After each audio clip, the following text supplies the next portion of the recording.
Hey, what's up, everybody? It's Saturday, February 27th. I said I was going to do weekend updates. First, check out the guns. Been working on my guns. How do they look?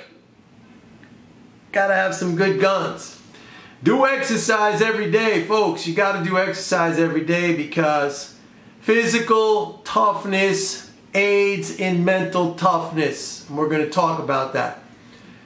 Because this activity can be stressful.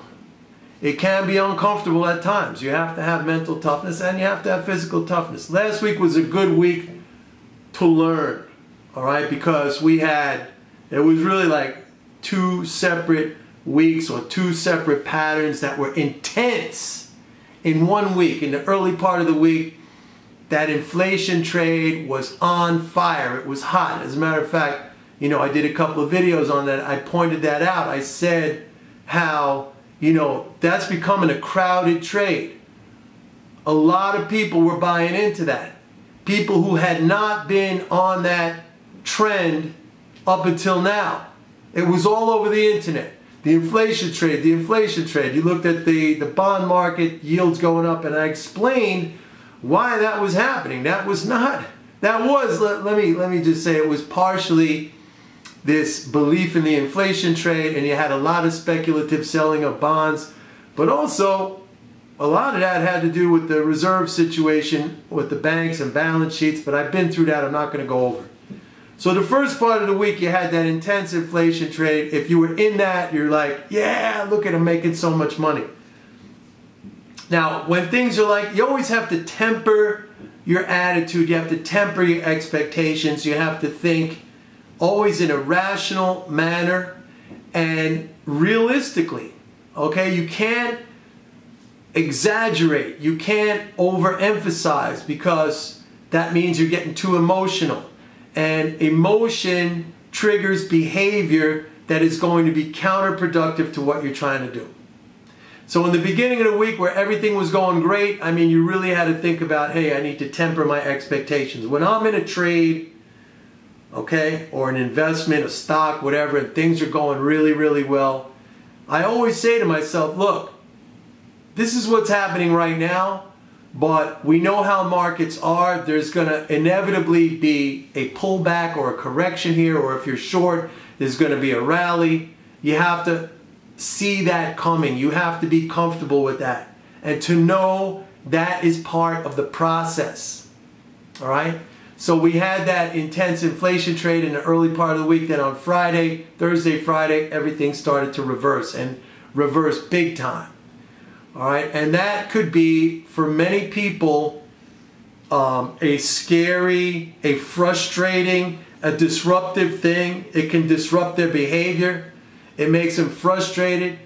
They could lose confidence. It could cause people to lose confidence. Very important not to lose your confidence. You have to frame that correctly. These things happen. You have to step back and focus in once again on what's happening in the big picture. Did we see any changes in policy? No. Did we see any changes in the macro environment? Basic conditions? No. Still the same. All right? We've been talking about fiscal expansion. We've been talking about the trade deficit.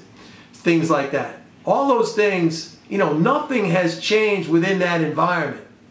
All right? So that should at least, you know, focus you. That should center you. The feeling you have when you are uncomfortable, there's two ways you could deal with that. You could say, oh man, this sucks. I feel terrible. You could start speaking in language that's ridiculous and counterproductive, like I'm getting killed, I'm losing everything that I made, I had a profit. You know, that is just going to cause you to take some stupid decisions. You know how I like to talk about the headline traders and how I love to go against them? That's like they're just throwing money in my basket, they're throwing money in my bank account, because those are people acting on pure emotion. In my course, in my Forex course, I tell people, because they ask me, well, how do we, you know, what is a good timing indicator for putting on a trade or taking it off? I always say, look at volume, man. Look at volume. because volume is an expression of urgency.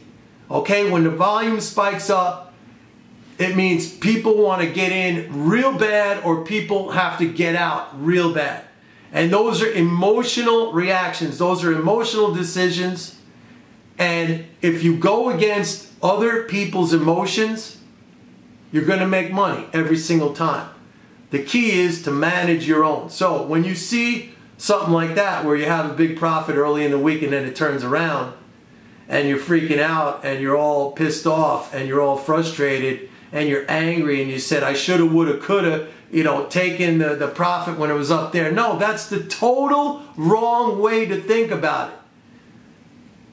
I mean, it's almost good to exaggerate in the other direction by saying, wow, this is fantastic. I'm so happy it's going against me. You know what that's like? If I'm going to make an analogy, let's say you're working out in the gym with weights, and let's say you could bench press, whatever, 145. But you want to go up, right? You want to make, and 145 is not that easy for you, but you can do it, all right? Put on 200 or put on 165 or 185. Go way above that, maybe with a training partner, and force out some repetitions and then go back down to 145. It's going to feel easy.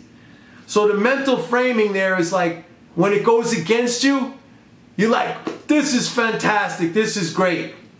My profit is dropping way down. It sounds silly, it sounds stupid, but it's like, it's reprogramming your brain to handle a situation which previously was frustrating or uncomfortable or kind of, you know, disruptive to you. All right? Take it to the opposite extreme.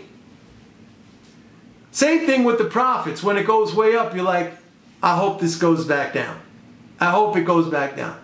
Then you start to, you start to stretch the envelope a little bit. You start to become comfortable with situations that are just normally going to pop up, but which are disruptive to most people. That's not going to help you. If you let this stuff disrupt you, if you let it, knock you off the rails, so to speak, then what's going to happen?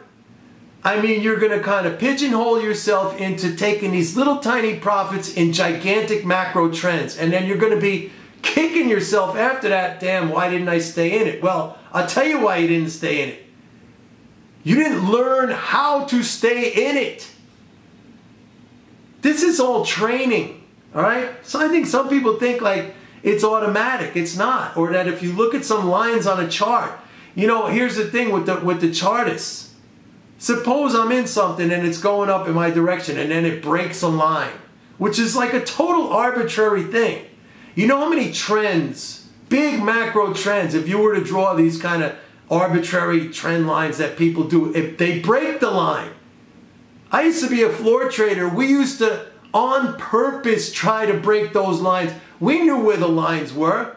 So we'd be on the floor like buying one lots or selling one lots just to put the price up there on the board so that everybody outside the rest of the world, they're seeing it trade at that price. They don't know we're just pushing it through there to activate some stops or something like that. That's the game. And then, so you see it break a line and you react. It takes you off the rails. And then it gets back in there and you're like, damn, why did I do that? Well, you did that because you didn't train yourself. You allow that to affect you. And so you're going to get nowhere, man. You're going to have like incremental little, sometimes wins, sometimes losses. Big moves are never going to, happen for you in a monetary sense. If you're lucky, you'll make a little income, a little salary for yourself. You're never going to make big money. It's like anything else, man. It's training. It's about a commitment to, get to a certain level. It's really what it is. But you want to feel that resistance. Resistance equals growth, right? I showed you the guns. That comes from resistance. All right, so that's my Saturday video to all of you out there. Enjoy, and hey, maybe I'll see you tomorrow.